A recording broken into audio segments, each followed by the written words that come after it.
Hi, this is Randy Finney with the right side of the chart, and today is October 18th, 2015, and I wanted to do an update. I've had several inquiries on the biotech stocks. Um, a lot of people asking when I'll be shorting those again.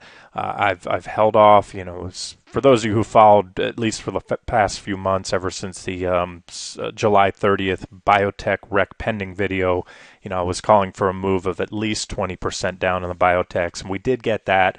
The big question, the $1 million question is that enough? Is it over? It was certainly one heck of a correction, and I'll give you my short answer the short answer is no. I don't believe it's over. I think there's more downside to come. I think the biotechs may have very likely started a new bear market, and by the typical metric, 20%, certainly we've exceeded that, so that in itself is a bear market. But when you really, that's semantics, if you will, 20% number for a bear market. If you look at this chart, this is a 10-year price history of the XBI, the SPDR S&P Biotech ETF. From here we were in a sideways market, and there were actually big moves. Even this peak here, we had a bear market at this point. I'm measuring using the measuring tool. That's about a 35% drop right there. So it may not look like much. Keep in mind that I use log scaling on a chart. When you use log scaling, it's much preferred, especially when you're looking at stock charts over a long period of time. In other words, more than a year, especially a few years, or stocks or ETFs or sectors that have large price movements, such as the biotechs here. If you click on arithmetic scale, it looks a whole lot different. So again, my preference, but I just wanted to point that out. So there were some pretty big moves back here. It's just when you look at the scaling from, ETF that's gone in the low teens all the way up to almost $100 a share over a 10-year period, you're better off using the log setting. And that's what I'm using here. So this is what I'm looking at right now. And again, to clarify, longer term, I remain bearish. However, it would be prudent to wait to see this uptrend line, which generates off the 2011 lows over here.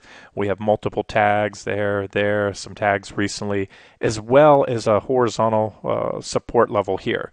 That horizontal support level is based off this reaction high back in late 2014. I have the line just a hair above it, but close enough there. Reaction highs such as a big peak like that tends to act as support.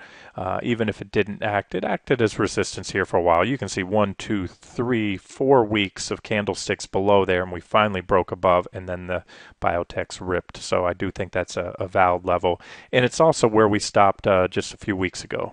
Remember, we're looking at a weekly chart. I'm zooming in here. So this is 3 weeks ago and when we hit that low. So again, the safe bet for those of you who are, wanting to position for the next leg down in a bear market in the biotechs, to short here, especially to short aggressively, it just isn't very objective because we're right above support. We have this primary uptrend line as well as the reaction lows. So the safer bet, in my opinion, before getting aggressively short, is to wait for a solid break, particularly a weekly close below this uptrend line on XBI. And let's take a look at the daily chart real quick, see what we have there. This is another pattern I have. That the yellow lines here form a megaphone pattern, also called a broadening wedge pattern. Not my favorite. We have 2 tags, almost 3 at the top, a few tags here, and then this tag way down low. Either way, you have to put some validity into this trend line here because we have multiple tags here, the yellow trend line on the downside. And so we might punch down there, and keep in mind that 57.70 level, this is why we need to see a little more downside for the what I want to call the all clear signal for a longer term short. Is there some horizontal support here around 57.70? We have this reaction high back here. We had trouble getting up through it right here at this point, finally broke through, came back tested. So there's another reaction, and that's what really has that trend line stand out to me. And if prices do pull back here, let's say in the next couple weeks, which is a possibility, then that that downtrend line, this yellow downtrend line here, may act as support as well, and that would come in right about that 57.70 level, assuming it happens. If we'll just draw it out here, assuming that it happens here within the next looks like next few weeks or so. With that being said, the biotechs are a very volatile sector, large price swings. You have those 3-time leveraged ETFs, LABU and LABD, which, keep in mind, those two track the same index XBI does. That's why we're looking at it here. They track the SPDR S&P Biotech Index. So as I mentioned before, the current long trade on the site, this was a target. We missed it we got in here long. We were short from the top, or not from the top, but not far from it. Covered on that initial low right here, posted covering that morning, went up here, rode it up long, exited, shorted again, long here. And the most recent long, we just missed it by a hair, exiting that trade. And I believe I posted on Friday, time to raise stops, just tighten stops up here. We may get to it. It'd be nice to see it pop up Monday. And I do think this is an objective shorting area. I don't have the highest degree of confidence, so I may or may not short here. I could see a move up to this 200-day moving average. See the red line right here? That's the 200-day moving average. There's also horizontal resistance there around 73. So in the more near-term bullish case, if we punch up through these recent highs, call it the 68.50 area to give it a little bit of margin of error, we may want to run, or the biotechs, I should say, may want to run all the way up to the $73 level. Well, once again, being, if you have stops, if you do short the anywhere, 68-ish or so, you could have stops not too far above, in case we do make a break, especially a sustained break above the recent highs over here the other day. That was about, actually it's about 68.02 so far on XBI. So, shorting anywhere around 68 or getting out of the long, reversing to a short with stops over, you could have a tight stop over 68.50, and I think that would be fine. And that would minimize any downside losses. Now keep in mind, that can be one of two things. That can be a short-term swing trade. I sort of merged the two there together. A short-term swing trade for the next move down to these recent lows. We've been basing in this level for a while, as you can see, really that tight range. My guess is I don't think we'll find support on the next move down to there if we do reverse from here. It's happened too many times. I think there'll be too many eyes looking to cover there and too many long side traders looking to go long. So my guess is if we do reverse here soon, we're probably going to go down, and I could easily see a washout move. And this is where I'd be covering if I were to short up around this point for the next leg down in the biotechs. I'd probably cover right above 57.70, somewhere in there. I always cover above the actual support levels when I'm short. Or what I might do as well is place a trailing stop when you get down to this level. Even at this level, put a tight trailing stop. That will allow you to have that trade potentially morph into a long-term swing trade. Let's say you short LABU, the 3-time long ETF. You could trail your stops, and when I say relatively tight, relative to the volatility, if you put a 10-cent stop on LABU or LABD on any given day, you're going to get stopped out probably within a minute or an hour or so. You just have to put the stops, keep them relative to the moves, the daily price swings in those things. So again, trailing stops work great as you approach a target, just in case the bottom falls out and the next leg does kick off.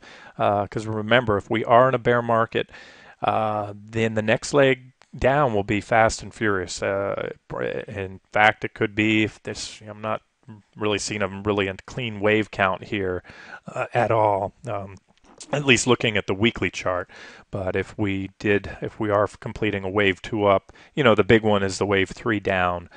Still, I think a little too early to say that that's where we're at in this bear market with the broad markets of the biotechs. But again, so that's two options. Short-term traders can trade off these levels.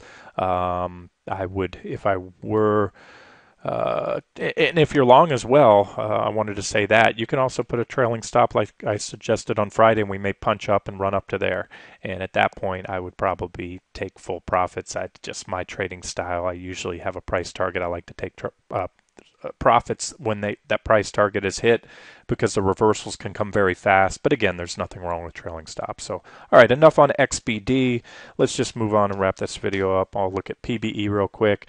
This one I focused a lot on in that video back then, up here around July 30th. And I mentioned we had, it's easier to look at here on a 2-day period. We're looking at a daily now.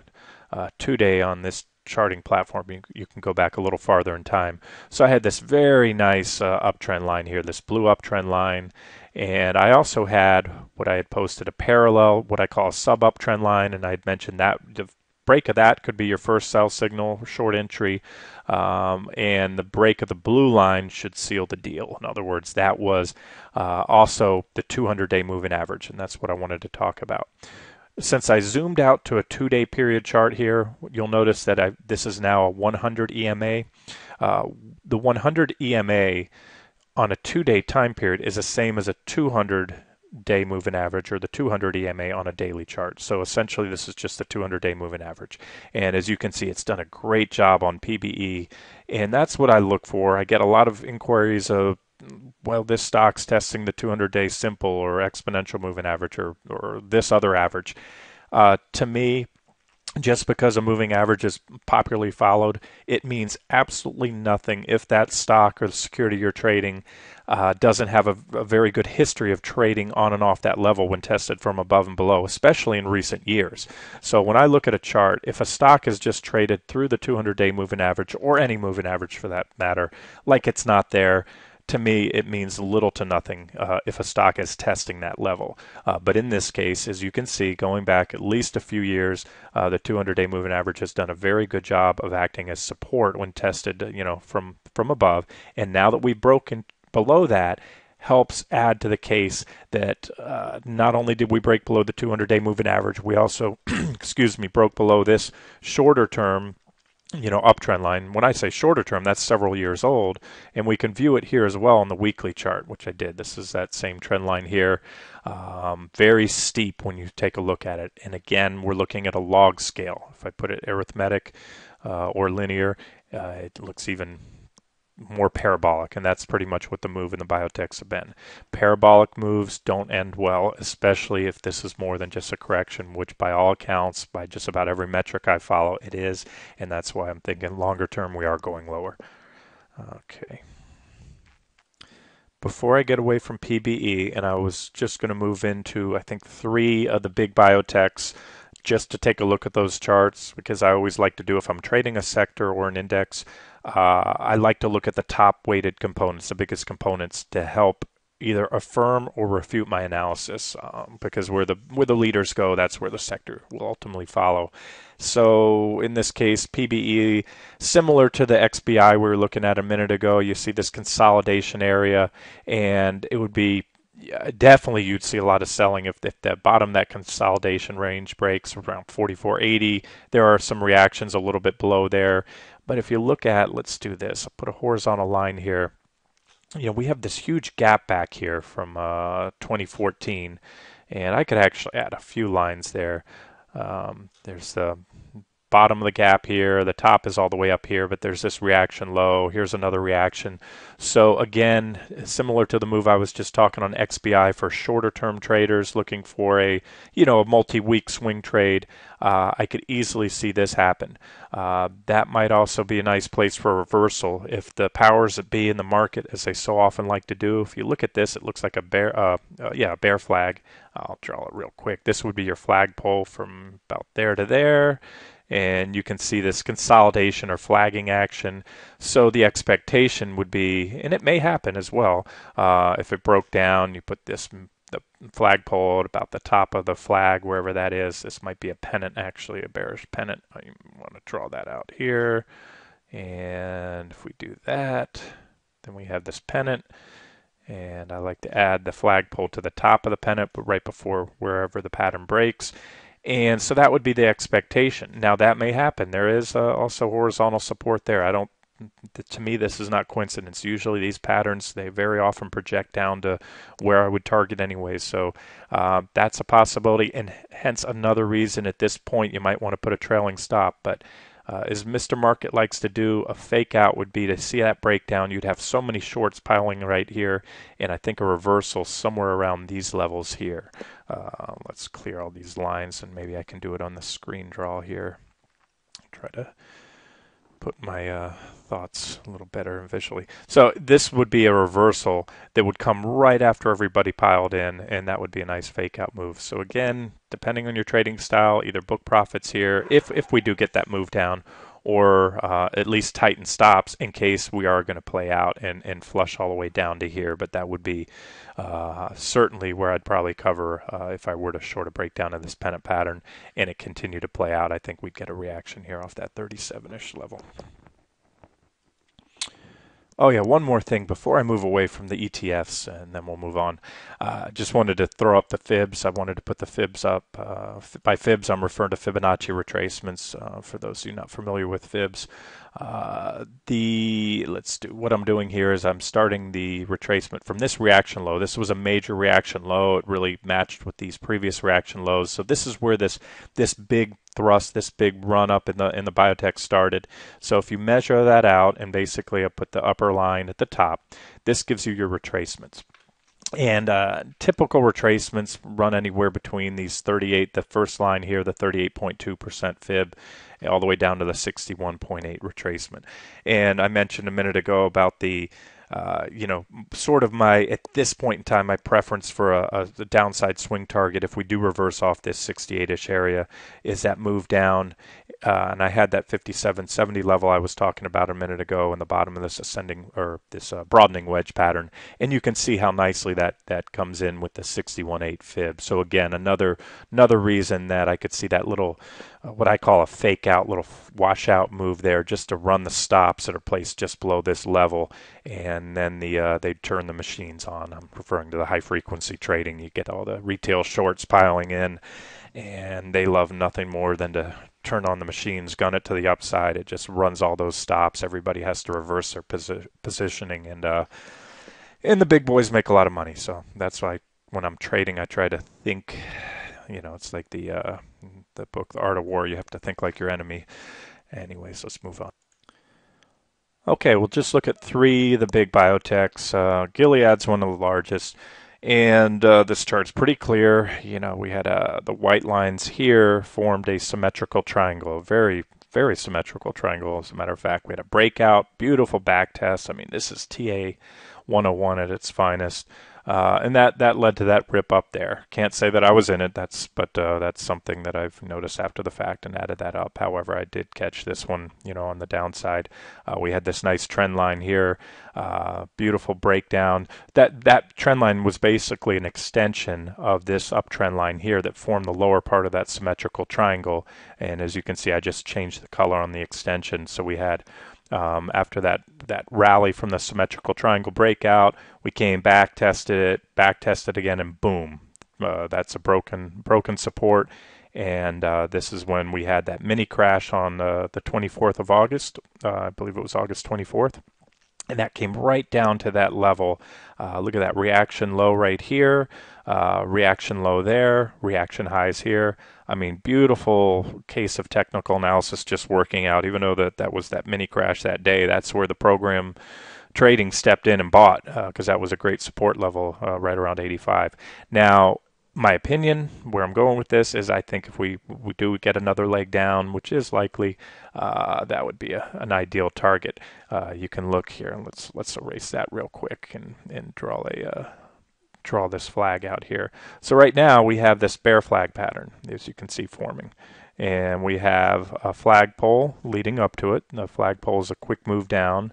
And then this would be, if we break down, that looks to be about the same distance there. So that would be an ideal target for Gilead. And I may add that as a trade idea on the site, another move down to that $85 area. So that would be, again, what I'd really refer to as a typical swing trade, probably lasting a few weeks. And if we look at a longer term chart of Gilead, oh, that's a mess. Let me clean this up. I'm trying to wrap this video up. I won't clean it up now. I didn't realize I had so many trend lines on here, different retracement levels. But you can see this was the big primary uptrend line. And again, this is a log scale chart. You look at how steep that uptrend is.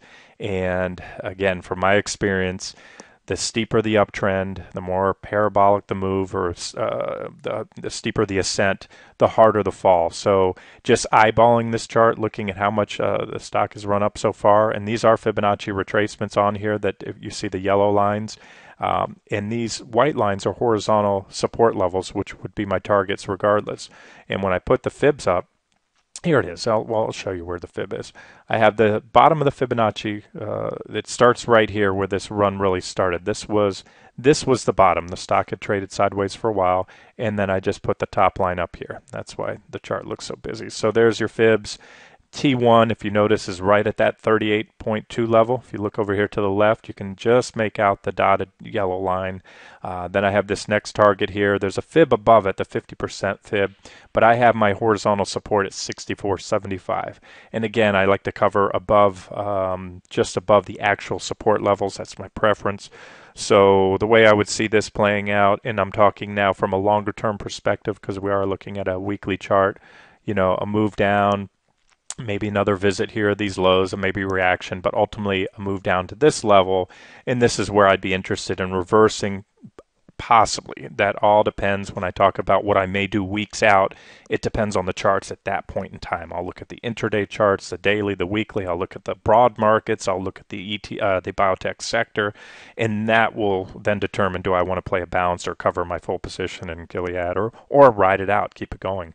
Because if we are in a new bear market, the real selling, that big, what the Ellioticians refer to as the P3, the primary wave 3, is the big steep one, and that could come quick and take us down ultimately to this target down here, right about here. Actually, I have a horizontal line. You can see the white line.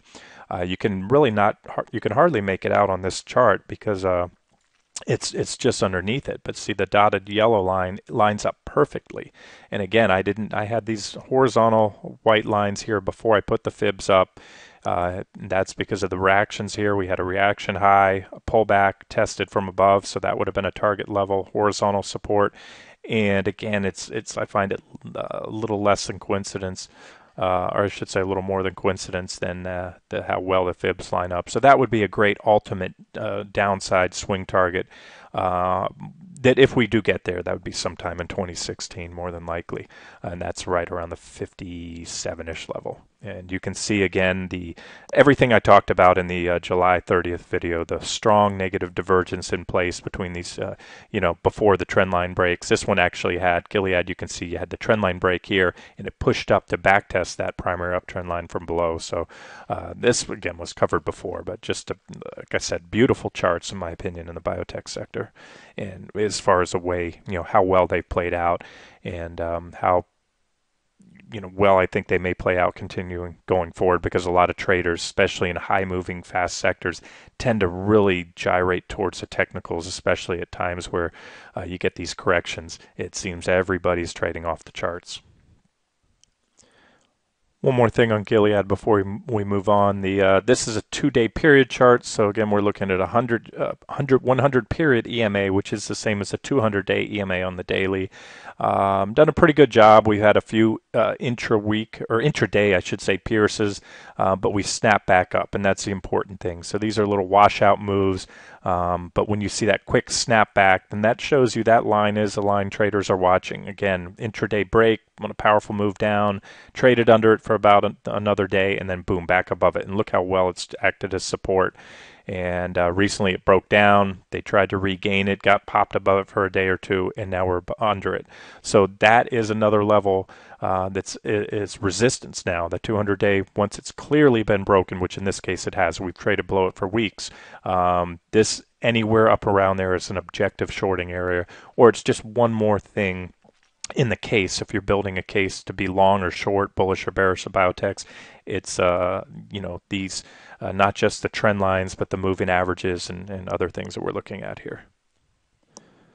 Okay, this is Amgen. A lot of the biotechs that I went through in that original video, they were all trade ideas, but there were so many I couldn't possibly track them all, so I just threw them out as trade ideas, unofficial trade ideas. As is anything I discuss here, whether it's official or not, it doesn't matter. Take it if you like it.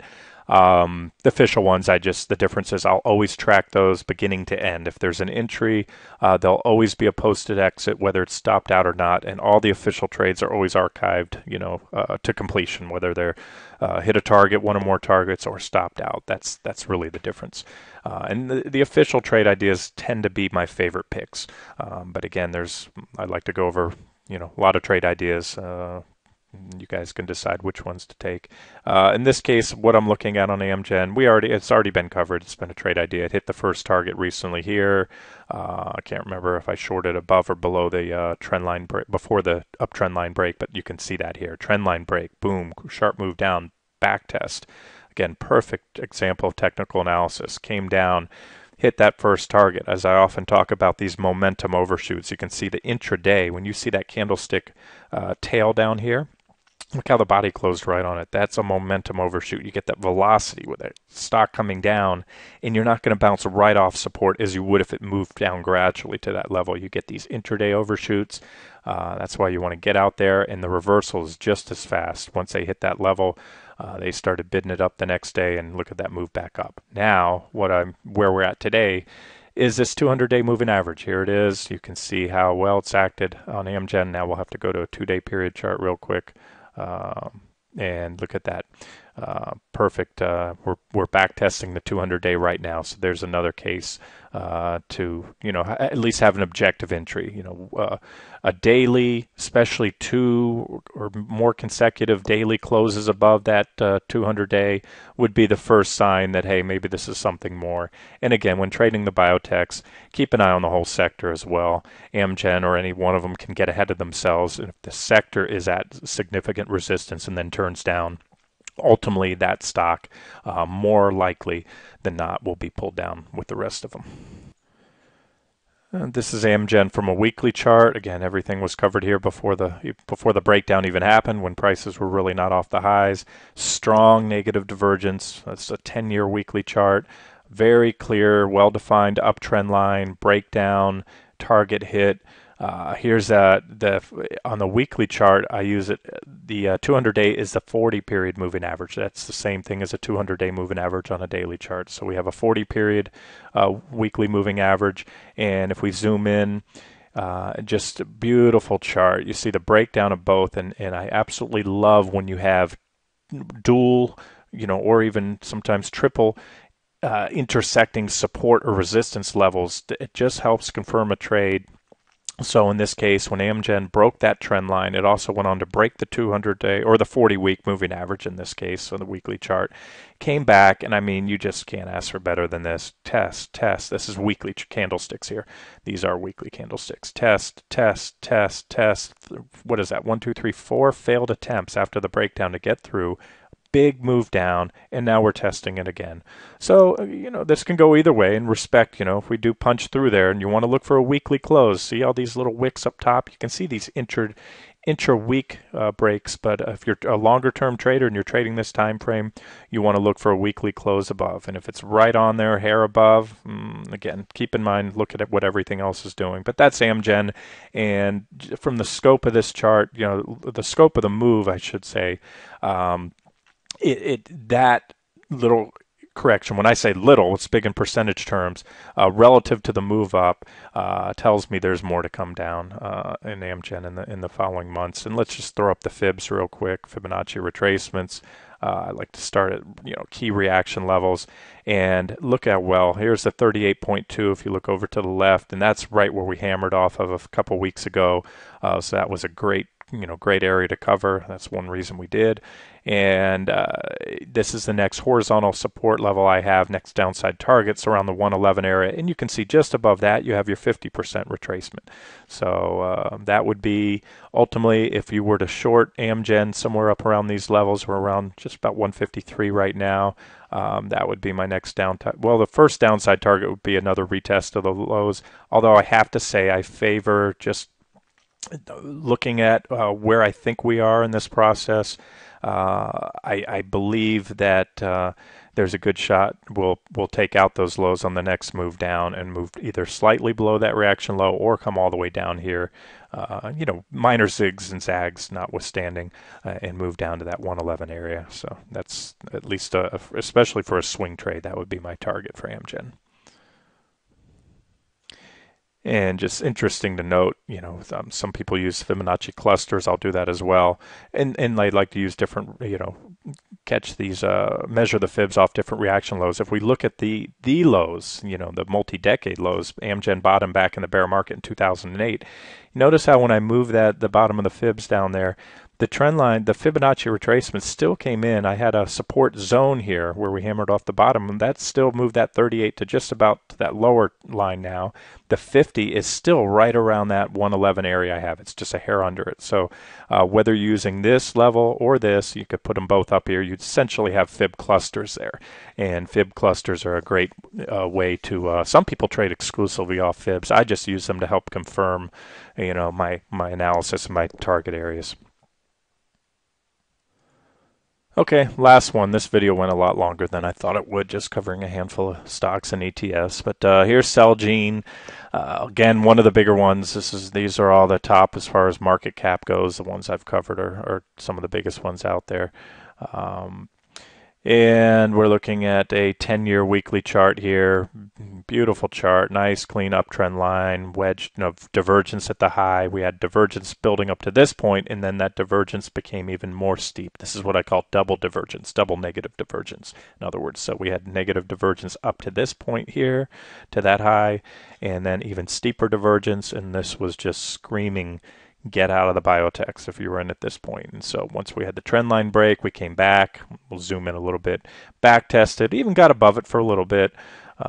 Not totally surprising knowing these stocks and how quick they move, these momentum overshoots. And that's where we're at. And you can see the 40-week moving average here. We're currently trying to test that. Even if we get above that 40-week moving average / 200-day moving average, Celgene's probably looking at a back test. And that's a possibility here. This could move higher for the next few weeks and back test it anywhere. It could go up to as high as a 130 level. So again, I'm being a little cautious near term because the charts aren't screaming short yet, but it's, I have to say, pretty objective if you do short this area. If you look at Celgene, there's a cluster of highs right here. The recent highs just in the past couple of weeks, we'll call it around 120. And then we have another pretty decent resistance level up around 120, call it 124. I should add another line here. Yeah, all the way up to that reaction high. So I'd call this a resistance zone from about 124 to just over 126. And if I were repositioning or initiating a new short position for the next leg down in Celgene, I would then have my stops somewhat above this level and target my next target on the downside. Would probably see we may or may not get a reaction here around the previous recent lows. But I think the 95 level, that's about where we stopped on the mini crash on the 24th, and we had a very nice support or resistance level back here that was punched through. So that would definitely be my target. Next target, about 96.15 is that level. And let's just, before we exit this, let's just throw up some Fibonacci lines, Fibonacci retracements. Let's go ahead and do that here. I'm going to move that down and take a look at what, see how these targets line up. And you can see nearly perfectly. So if we come back down to where we've already bounced twice, that's the 50% retracement of the move that started off the 2014 lows. And then that next target I had, as I said, I didn't put these fibs up. I just did this as I'm doing the video now. And you can see how well it lines up with that horizontal level. So that's a magnet to me in prices. If we do turn down, which is my expectation. So it's, to me right now, it's more of a matter of what is your pain threshold. If you were to short right here and it wants to run up here, can you take a move up that much higher? And again, you just have to measure it and look at the risk reward, how many points to the downside if you're stopped out to your profit potential, and see if that trade fits your risk tolerance. There's a weekly chart. Again, everything is pretty self-explanatory, and this was covered before. Let's just throw up some fibs, see how they look here. Okay. And yeah, this is the what I would call my ultimate downside target. If things really get ugly here, and I'll say it now. I think there's a very likely chance that ultimately, before all is said and done, if we are in a new bear market, not just in the biotechs, I'm talking in the broad market, which by all metrics that I follow, we've begun a new bear market. Then this is where at some point before all is said and done, maybe late 2016, mid 2016, this is where I could see Celgene around that $65 level. I have a reaction low there, reaction low, reaction high. That's I think a great support level there, and it just happens to once again line up perfectly or nearly perfectly with that 61.8 Fibonacci retracement, pretty much from the bull market move off. That's also the early 2009 lows. That's when the previous bear market, I should say, ended. So again, that would be my ultimate downside target in Celgene. Okay, this has been Randy Finney with Right Side of the Chart. I hope you enjoyed it.